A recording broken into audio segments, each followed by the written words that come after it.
They didn't just steal my inheritance. They signed a document that made them legally owe me twice what they took. They just hadn't read it as carefully as I had. My name is Gabriel. I'm 38, the middle child, and I've spent most of my life being the reasonable one, between an older brother who acts first and a younger sister who feels first. When our father died, I thought grief would bring us together. Instead, it exposed exactly how far they were willing to go for money, and how far I was finally willing to go for fairness.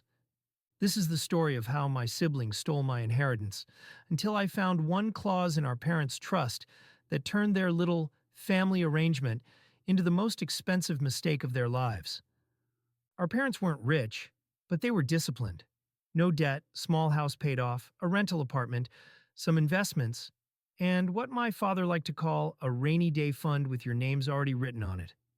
He said it often, whatever we leave will be split equally between the three of you, no favorites.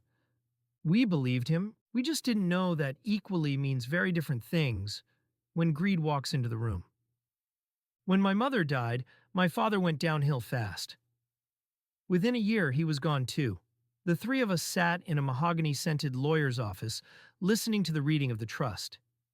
It was exactly what he'd always said. Everything in a family trust, divided 1/3 each to my brother Raphael, me, and my sister Sophia. There was one extra paragraph our lawyer emphasized. If any beneficiary, directly or indirectly, takes more from the trust than their allocated share without written consent of the other beneficiaries, that excess shall be treated as a debt owed back to the trust, accruing interest at 10% per year, payable to the remaining beneficiaries. Raphael rolled his eyes. Dad always was dramatic, he muttered. Sophia sniffed. He didn't mean us.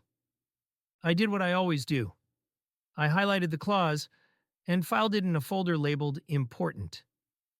The estate wasn't huge, but it mattered. After debts and taxes, the trust held about $300,000 plus the house and the rental. We agreed, on paper, to sell the rental, keep the family home for a year while we decided what to do, and then split everything. That was the plan. The reality, Raphael moved into the house temporarily. Sophia started managing the rental income. I lived in my apartment and kept going to work like always. At first, the updates seemed fine. We're still getting quotes for the house, Raphael texted. The tenant is late, but I'm on it, Sophia would say. Months passed, then more. Every time I raised the topic, they had a new reason to delay. The market's not right. Repairs are needed. Let's wait till after the holidays. Dad would want us to have a nice Christmas. Meanwhile, I noticed Raphael had a new truck. Sophia posted photos from a resort girls' weekend. Both insisted those were personal expenses, nothing to do with the trust. A year after my father's death, I still hadn't seen a single dollar of my inheritance. One night, I sat at my kitchen table with a beer and the trust documents. My eyes landed again on that clause. Takes more from the trust than their allocated share without written consent. I realized something simple and cold. Delay is its own kind of taking. I emailed the lawyer. Have any distributions been formally recorded from the trust? I asked. He responded the next day, confused. Your siblings requested advances for maintenance and management. About $30,000 to Raphael and $25,000 to Sophia. They said you had agreed verbally. I assumed you all were on the same page. I hadn't agreed to anything. Verbal, we'll sort it out later, is not written consent. Send me the full accounting, I wrote. When it arrived, I read every line. The trust had paid the property taxes, some reasonable repair bills, and then it had written multiple checks to my siblings for administrative time, travel to inspect property, and temporary housing costs. Translated, Raphael had been paying himself rent to live in our father's house. Sophia had been billing the trust for management, while she pocketed a chunk of the rental income. By the time I finished adding, they'd already each taken more than their hypothetical 1/3 shares would have been if we'd liquidated everything. And they'd done it without my written consent, which meant that, under that little paragraph they ignored, the excess was now a debt, accruing 10% interest to the benefit of the remaining beneficiaries. In this case, me.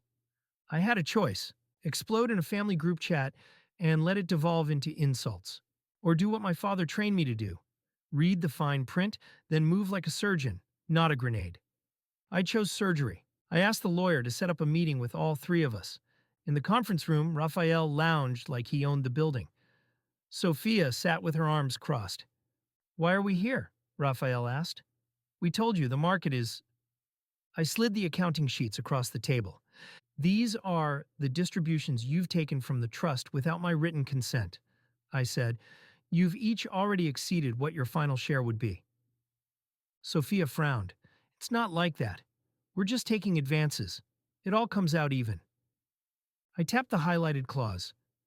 "Dad didn't write it like that," I said.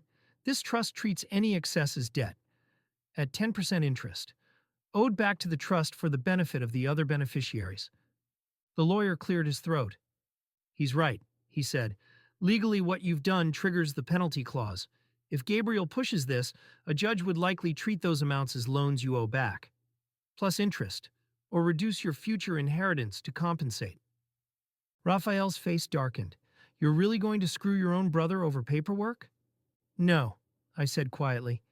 "You did that the moment you paid yourself rent out of our dad's savings and expected me to smile and wait." Sophia's eyes filled with tears. "We just thought you didn't need it as much," she said. "You're stable. Raf was between jobs.